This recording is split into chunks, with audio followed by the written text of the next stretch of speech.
नमस्कार दोस्तों, मेरा यूट्यूब चैनल पर आपका स्वागत है। इस वीडियो लेक्चर में मैं आपके पास और एक क्वेश्चन लाया हूँ। ये एक बार जेईई में पूछा गया था, तो इस क्वेश्चन को देखिएगा।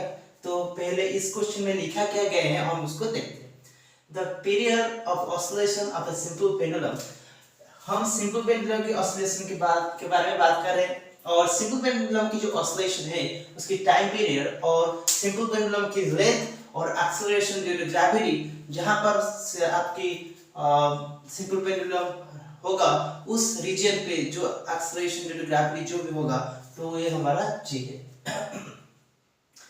सो हम क्या कर रहे हैं, हम उस जो बॉब है उसकी जो लेंथ है वो क्या है 20.0 सेंटीमीटर।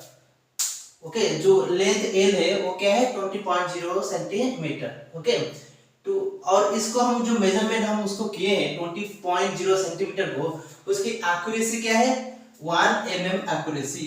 तो वो क्या हमारे जो मेजरमेंट में वो आया है, तो उसकी एक्यूरेसी क्या है 1 mm एक्यूरेसी। 1 mm मतलब क्या होता है 0.1 सेंटीमीटर। इसका मतलब वो बोल रहा है कि हम जो लेंथ मेजर कर रहे हैं वो क्या है ना 20.0 सेंटीमीटर प्लस और माइनस 0.1 सेंटीमीटर। इसका मतलब जो हम जो मेजरमेंट कर रहे हैं ये 0.1 सेंटीमीटर यानी कि 1 mm के अंदर रहेगा। मतलब उसमें जो भी अनसर्टेनिटी आएगी वो क्या होगी 0.1 सेंटीमीटर होगा। तो इस लैंग्वेज का मतलब ये है। Okay, and time per 100 oscillation of the pendulum is found to be 90 second.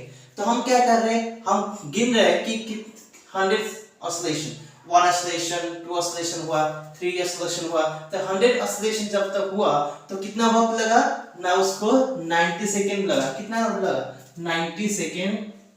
ये जो 90 सेकेंड होता है वो टाइम पीरियड होता है किसका 90 किसका टाइम पीरियड होता है 100 ऑसिलेशन का। किसका 100 ऑसिलेशन का।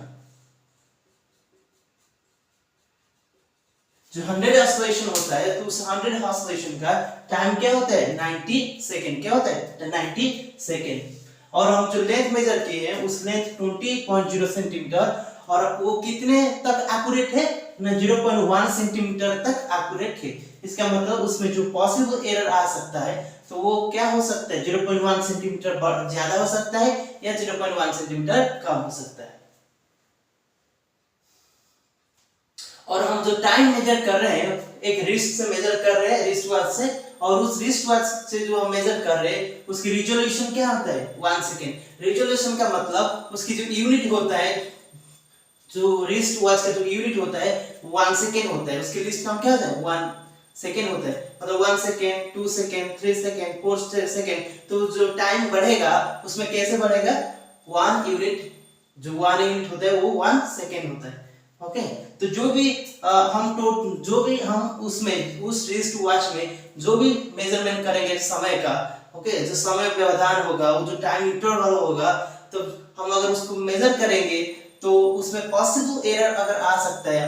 ओके, हम कितने भी एक्यूरेट मेजर किए हैं उसमें जो पॉसिबल एरर आ सकता है तो उसका लिस्ट काउंट होगा उस इंस्ट्रूमेंट का। तो उस इंस्ट्रूमेंट का लिस्ट काउंट क्या है, तो उस इंस्ट्रूमेंट का जो लिस्ट काउंट होगा वो क्या होगा उसकी रिजोल्यूशन। क्या होगा उसकी रिजोल्यूशन होगा, जो कि 1 सेकेंड के बराबर है, जो कि 1 सेकेंड के साथ बराबर है।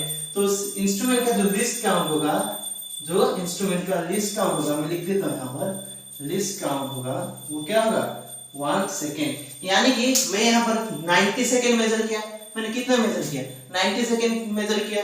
तो 90 सेकेंड में अगर मेरा एरर आ सकता है तो मैक्सिमम कितना होगा 1 सेकेंड। कितना होगा 1 सेकेंड। इसका मतलब प्लस और माइनस 1 सेकेंड, प्लस और माइनस 1 सेकेंड मेरा इस टाइम में चेंजेस दिखने को मिलेगा। उसके बाद उन्होंने पूछा है कि the accuracy in the determination of g. तो जी में अब जब जी मेजर करोगे, जी कैसे मेजर करोगे इस रिलेशन से, क्योंकि आपको लेंथ पता होगा, टाइम पता होगा, तो आप जी मेजर करोगे।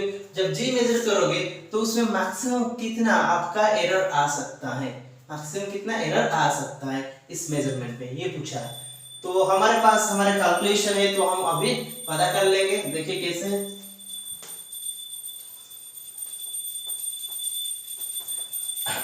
तो हमारे इस कैलकुलेशन में हमको इस फॉर्मूला की जरूरत पड़ेगी। ये फॉर्मूला क्या है हमारा, t equal to 2 pi l by g. तो इससे अगर हम g कैलकुलेट कर लेंगे तो हमको क्या मिलेगा, g equal to 4 pi square l by t square, क्या मिलेगा, इतना मिलेगा। तो g डिपेंड कैसे करता है लेंथ पे, इस तरह का डिपेंड करता है। किस तरह का, g हमारा कैसे डिपेंड करता है लेंथ पे, इस तरह का डिपेंडेंसी। उसकी जो डिपेंडेंसी है length t to the power -2, g का डिपेंडेंसी इस तरह का length t to the power -2।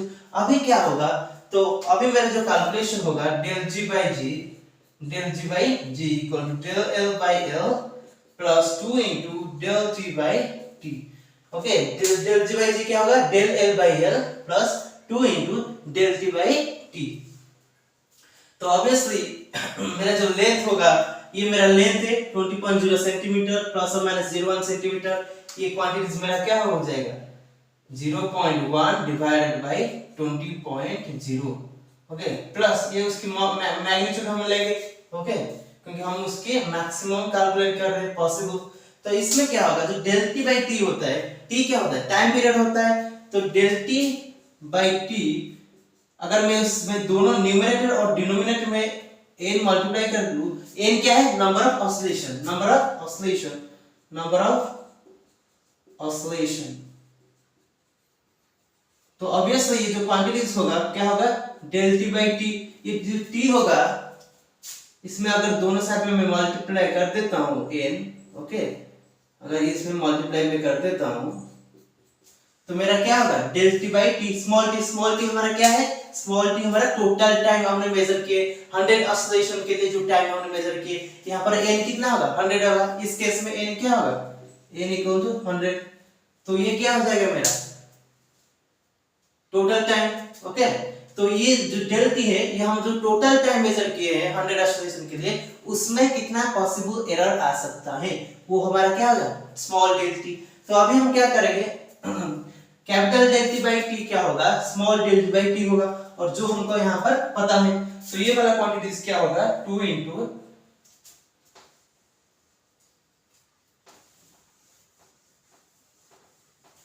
1 second by कितना टाइम लिया था, कितना टाइम टोटल लिया था,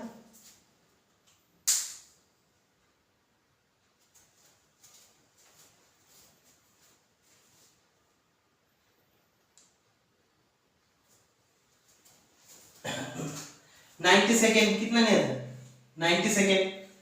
टोटल टाइम कितना था, 90 सेकेंड। ओके, तो अगर मैं इस चीज को कैलकुलेट करूं तो मेरा जो आंसर